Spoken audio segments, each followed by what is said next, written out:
Dari Geraha Sangkakala Surabaya 1062 The Voice of Love. Saya Pastor Baning Firdaus dari Gereja 1 Jam Saja GSJS Tunjungan Plaza Surabaya. Shalom kekasih Tuhan, bagaimana nih kabarnya ya? Surabaya panas tetapi hati kita harus tetap dingin. Ya, tetap semangat, tetap setia mengiring Yesus. Kekasih Tuhan, suatu kali ada pasangan muda konsultasi dengan saya. Yang pria mengatakan 2 tahun terakhir ini bisnisnya habis-habisan. Omsetnya hancur. Aset-aset mulai dijual untuk memenuhi kebutuhan hidup. Kami menderita, Pastor, kata mereka. Kemudian yang wanita mengatakan, kita bingung mau PHK karyawan kami, tetapi mereka minta tolong untuk tidak di PHK karena mereka tidak bisa makan kalau tidak bekerja. Mereka juga menderita loh, Pastor, kata yang wanita. Lalu yang pria bertanya kembali, kami harus bagaimana? Kalau begini terus, kita tidak bisa survive juga loh. Kemudian saya pun bingung kan kalau ditanya begitu. Bagaimana harus mengatasi problematik yang mereka hadapi? Kemudian saya ajak aja mereka berdoa cari hikmat Tuhan. Saya serahkan pada Tuhan, Tuhan buka jalan. Hamba-Mu hanya bisa mendoakan, tetapi Tuhan Yesus yang mampu mengetahui secara detail, secara terperinci apa yang menjadi masalah mereka. Beberapa minggu yang lalu, saya dikabari bahwa istrinya mendapatkan pekerjaan. Ya, jadi lumayan ya, ada tambahan dan karyawan pun mau mengerti untuk sementara dipekerjakan secara freelance. Puji Tuhan loh, kekasih Tuhan ya, masih ada win-win solution. Memang kekasih Tuhan, zaman-zaman sekarang ini kita tidak bisa merencanakan dengan jangka yang panjang, karena perubahan itu bisa terjadi sewaktu-waktu. Dan penderitaan adalah bagian dari hidup yang tidak bisa kita tolak. Di setiap level kehidupan pasti ada yang namanya penderitaan. Kita tidak bisa juga membandingkan penderitaan yang kita alami dengan yang orang lain alami. Contohnya, saya tidak bisa mengatakan kalau penderitaan Pak Budi, ya ini nama samaran, mungkin kekasih Tuhan ada yang namanya Pak Budi, ini hanya sebagai contoh ya, bukan Pak Budi yang sebenarnya. Mungkin penderitaan Pak Budi lebih ringan dari penderitaan saya. Saya tidak bisa mengatakan demikian. Kenapa? Karena kalau saya jadi Pak Budi, maka saya mengalami level perasaan menderita yang sama dengan yang Pak Budi alami sekarang. Seringkali kita kalau lagi sharing-sharing masih sering membanding-bandingkan dan sering berkata bahwa iya enak kamu masih begitu. Lah aku. Nah, sebetulnya kita tidak bisa membanding-bandingkan karena ketika saya jadi dirimu atau ketika engkau jadi diriku, kita akan memiliki perasaan yang sama terhadap penderitaan yang kita alami. Nah, seringkali dikasih Tuhan, menderita membuat kita rentan terjebak dalam lingkaran yang negatif, terjebak dalam perasaan negatif, terjebak dalam pikiran yang negatif, bahkan sampai kepada tindakan yang negatif. Dan seringkali kita protes karena kita ini tidak mengetahui tujuan dari penderitaan. Ngomelnya didulukan. Seringkali kan begitu ya, saya pun juga seperti itu. Baru-baru mau masuk, mau online, gini mau on air, waduh panas sekali ya di jalan. Nah, kan sudah menderita dulu ya di jalan. Sekarang sudah berapa derajat ini, kalau tidak kita kalau mau masak ya tanpa LPG mungkin bisa loh ya masak di luar siang-siang ya, dadar telur, masak mie goreng, mungkin jadi semua, matang semua. Nah, siang hari ini ayo kita refleksi, kita mau berkaca dengan kebenaran firman Tuhan dengan judulnya Ketika Aku Menderita. Kekasih Tuhan, ada 3 tujuan penderitaan dalam kehidupan ini. Kenapa sih penderitaan itu harus terjadi dalam kehidupan kita? Ya, semua itu ada tujuannya. Kita jangan ngomel terlebih dahulu. Ayo kita masing-masing berkaca dalam kebenaran firman Tuhan. Yang pertama, penderitaan itu terjadi untuk koreksi diri. Nah, penderitaan yang tipe seperti ini seringkali tidak kita sadari bahwa kita ini mengalaminya karena kesalahan diri sendiri. Contoh di Alkitab juga mencatat Adam dan Hawa. Adam dan Hawa di awal-awal kehidupan mereka, kehidupannya begitu berbahagia, kehidupannya begitu tenangnya, damai, mereka bekerja itu dengan sukacita. Tetapi lihat apa yang dilakukan Adam dan Hawa. Adam dan Hawa melanggar firman Tuhan. Dirinya melanggar firman Tuhan. Ayo kita baca terlebih dahulu di Kejadian 3 ayat 16 sampai 18. Firman-Nya kepada perempuan itu, susah payahmu untuk mengandung akan kubuat sangat banyak. Dengan kesakitan engkau akan melahirkan anakmu.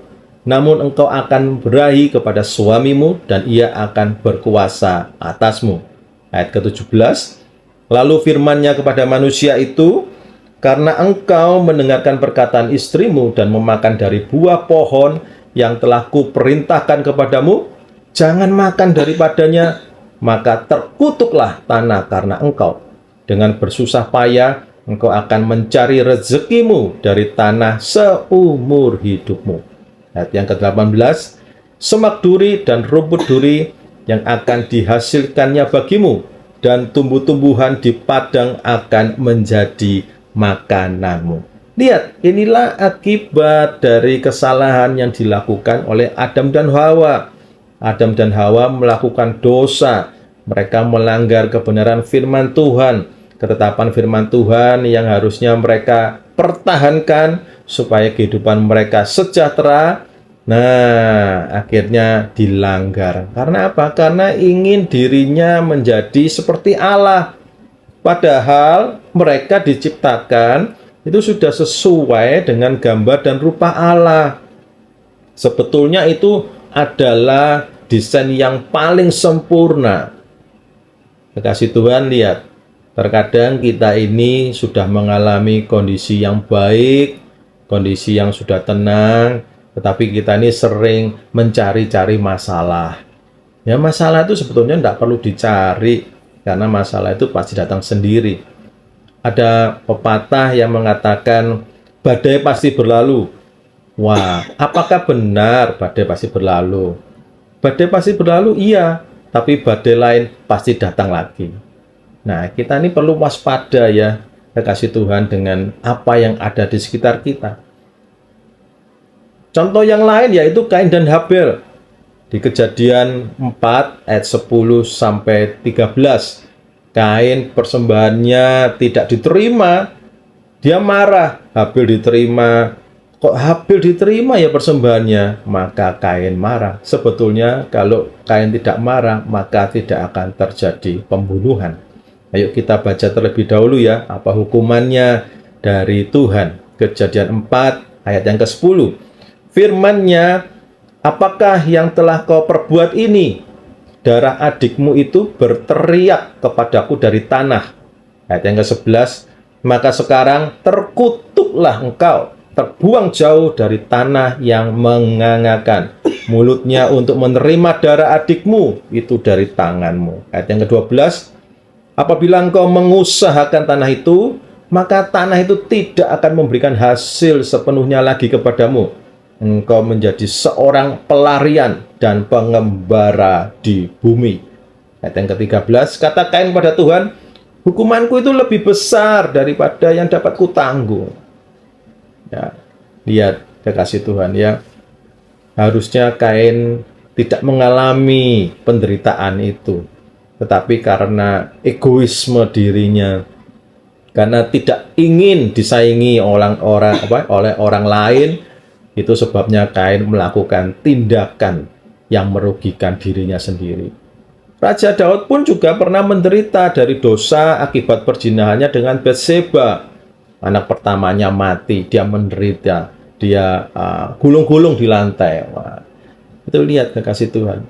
Kehidupan kita itu seringkali kita tidak merasa puas, lalu dari dorongan diri, egoisme diri, akhirnya kita berani sikut kiri, sikut kanan, ya bypass sini, bypass sana, semua didekati, ya istilahnya orang-orang sekarang menjilat, menjilat yang lain, menjilat atasannya, semua disikat, disalahkan, semua divonis, kamu salah, kamu begini, kamu begitu, aku yang paling benar. Akhirnya apa? Akhirnya jatuh sendiri. Orang-orang tidak mau berteman dengan orang tersebut. Semua pada menjauh.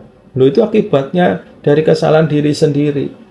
Aplikasi yang lain, sakit stroke, ya, itu karena apa? Karena tidak menerapkan pola hidup sehat. Kita sudah tahu di Alkitab pun sudah diajarkan di dalam imamat 7 dan imamat 11 itu makanan-makanan yang boleh dimakan dan tidak.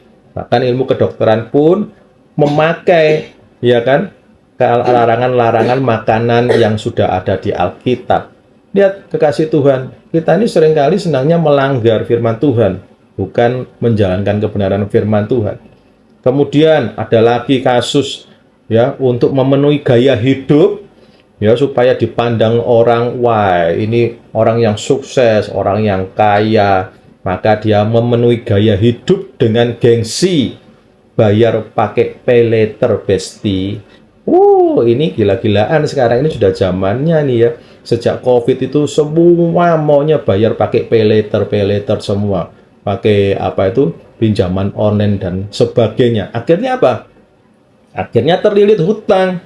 Akhirnya besar pasak daripada tiang. Ada teman saya, ini ceritanya berbeda, bukan terjerat dengan pay later atau pinjaman online, tetapi dia ini hidupnya berkekurangan karena salah prioritas, terlalu santai dalam bekerja. Suami istri loh, suaminya tidak mau bekerja dengan alasan katanya ada pelayanan dan sebagainya. Padahal pelayanannya pun itu volunteer, tidak dibayar. Ekonominya pun hancur-hancuran. Nah, kalau yang tipe-tipe seperti ini, kekasih Tuhan, mau didoakan seperti sampai 40, 50, 60 hari, setahun, mau dibantu doa puasa, ya nggak bisa berubah. Ya.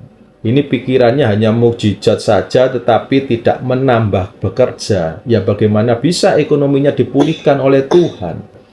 Nah, kalau peristiwa penderitaan yang pertama ini dengan tujuan untuk koreksi diri, maka solusinya adalah ayo bertobat. Solusinya adalah pertobatan.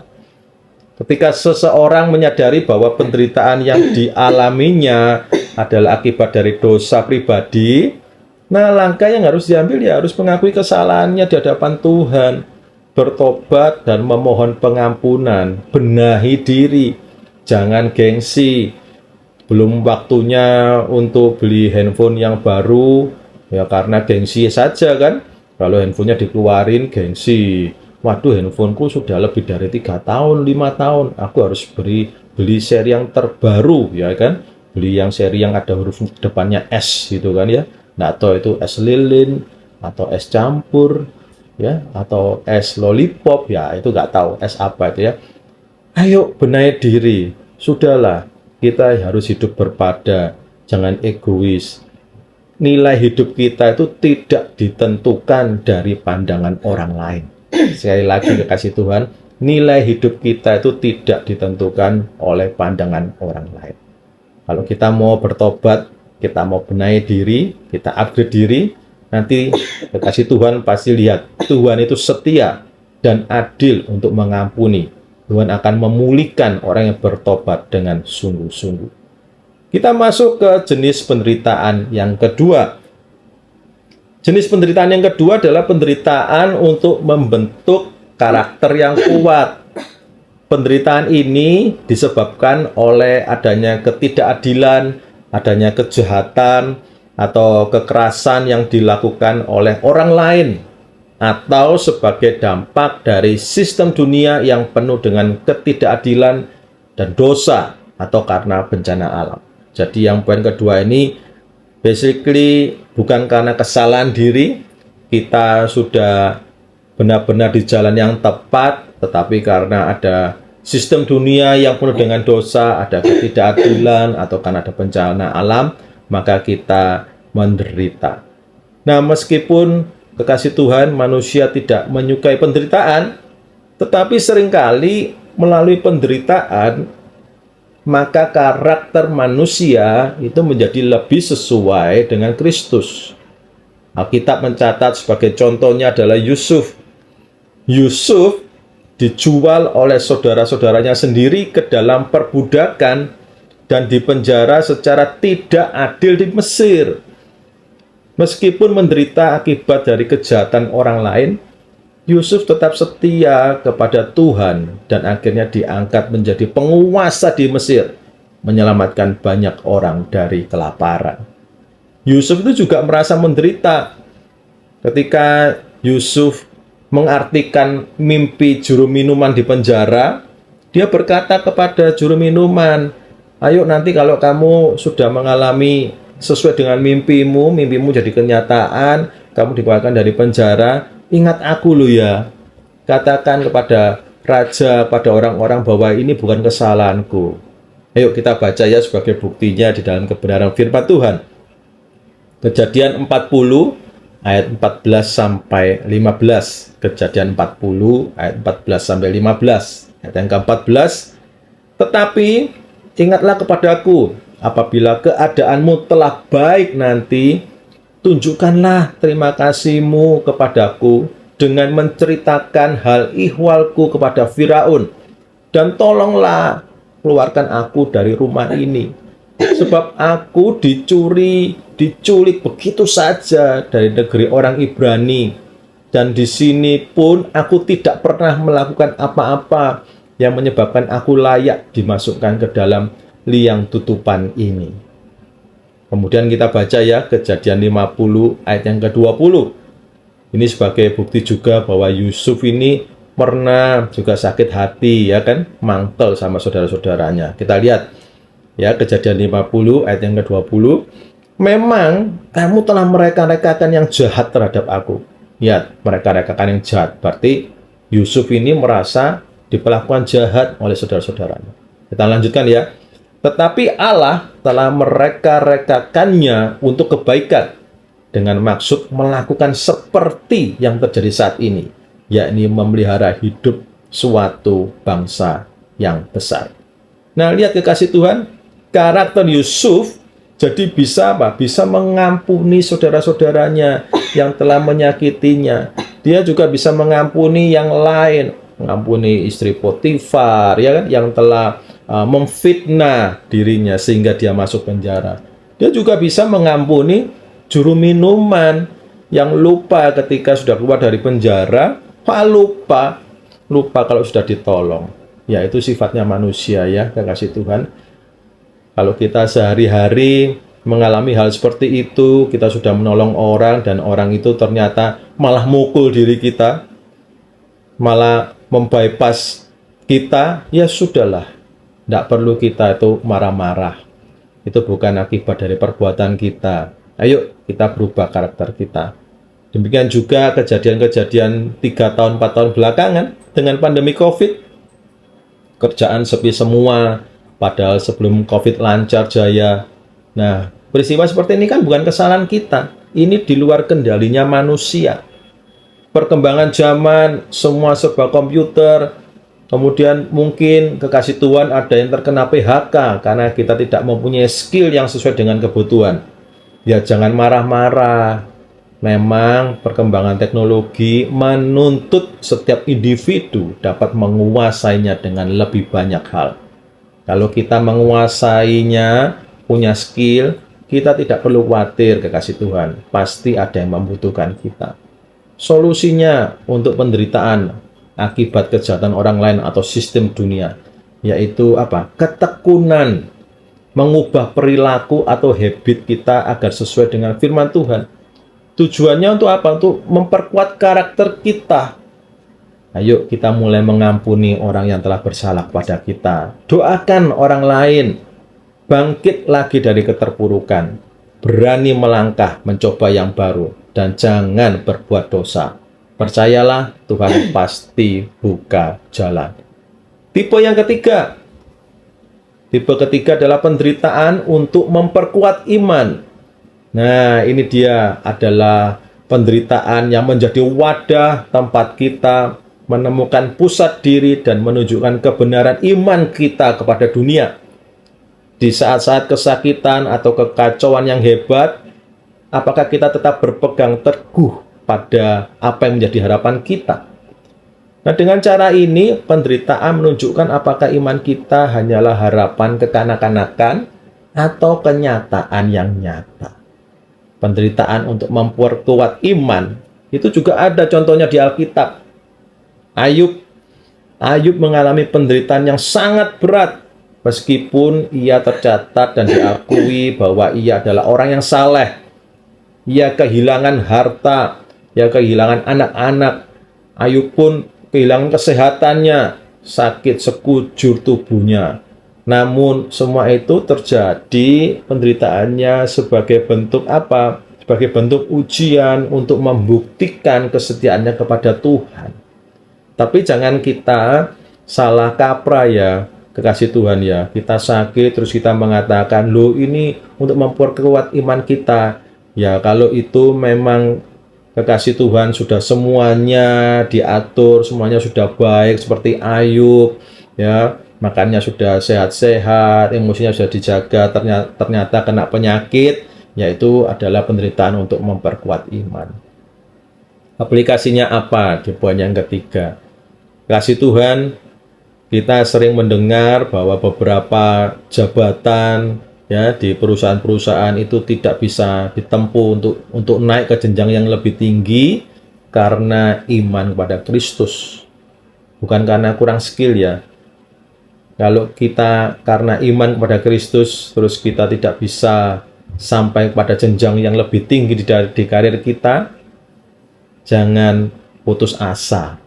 Tetap berpeganglah pada iman Kristus.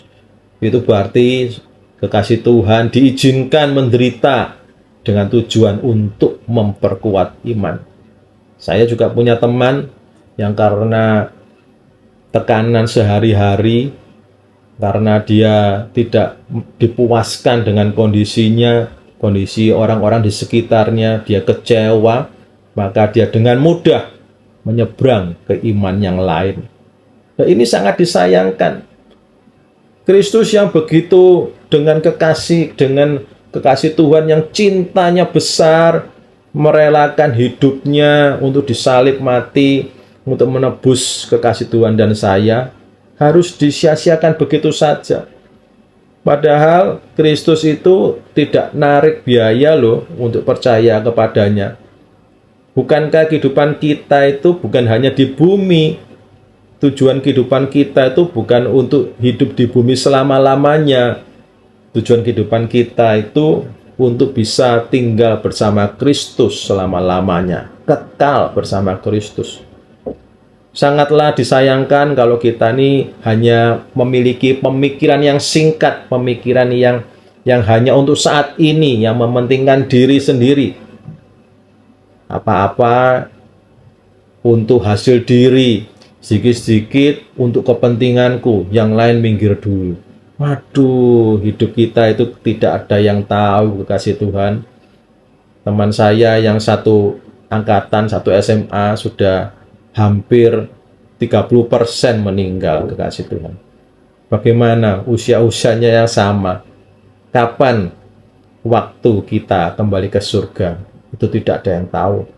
Setiap kita sudah memiliki tiketnya, tapi open date tidak ada yang tahu. Sewaktu-waktu kalau Tuhan berkata, sudah cukup, ayo kamu pulang, maka kita pun akan kembali ke rumah Bapa. Itu pun kalau iman kita tetap kepada Kristus. Jadi, ayo kekasih Tuhan, siang hari ini, refleksi kita, ketika aku menderita, yang pertama, kita lihat penderitaan itu tujuannya untuk apa. Kalau itu penderitaan untuk koreksi diri, akibat kesalahan sendiri, ya sudah, bertobat, kita akui kesalahan, kita perbarui tindakan kita. Yang kedua, kalau penderitaan itu untuk membentuk karakter yang kuat, yang diakibatkan dari sistem dunia atau bencana alam atau kejahatan orang lain, ayo jangan ngomel, kita bersyukur, kita doakan. Berarti Tuhan mau karakter kita lebih mendekati Kristus. Dan yang terakhir, kalau penderitaan itu dengan tujuan untuk memperkuat iman, semuanya berjalan lancar, tapi kita harus mengalami hal seperti itu, penderitaan. Ayo, tetap imanmu harus kuat. Jangan tanggalkan iman kepada Kristus. Karena pengharapan kepada Tuhan, iman kepada Kristus tidak akan pernah sia-sia.